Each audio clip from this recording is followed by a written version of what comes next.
বেশি ভালো লাগছে, এরকম মাফি আমাদের অনেকেই বলছে যে বরবাদ দেখার পরে কিন্তু বলছে যে আমি আর প্রেম করব না। অনেকে বলছে যে বরবাদ দেখার পরে বলছে আমি আর প্রেম করব না। কেন এই কথাটা মুভি দেখার পরে এই কথাটা কেন বলছে?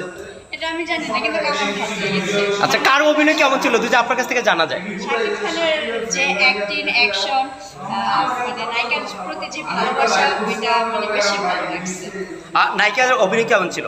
নায়িকার অভিনয় খুব ভালো লাগছে, খারাপ না।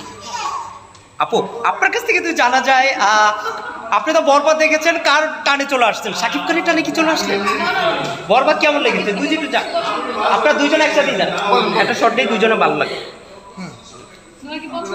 আপু, ভালো লাগে, বাট আমাদের বাংলাদেশের নায়ক তো সুপার হিট, ভালো লাগারই কথা, অবশ্যই ভালো লেগেছে। আচ্ছা আপু, আপনার কাছ থেকে জানা যায় কার অভিনয় কেমন ছিল? এই জায়গায় কলকাতার নায়িকার অভিনয় কেমন ছিল?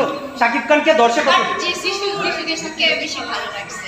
আচ্ছা। আর যে একটা লোক ছিল, ওই লোকটা মধ্যে মানে অ্যাকশন প্রতিযোগিতা নায়কের অভিনয় ভিলেনের বেশি ভালো লাগছে।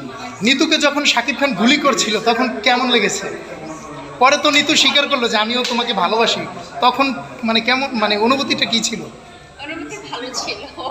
তখন নিতুকে বাঁচানো দরকার। হ্যাঁ, মানে এই জিল্লু হেলিকপ্টার খবর দেয়। তাইলে শাকিব খানের আর ফাঁসি হলো না, এদিকে তাদের বিয়ে হতো আর সংসার হতো। আচ্ছা, আপনারা কি বরবাদ 2 চান? হ্যাঁ, অবশ্যই বরবাদ। আচ্ছা, বেশ কিছু সিনেমা ঈদে মুক্তি পেয়েছে, বরবাদের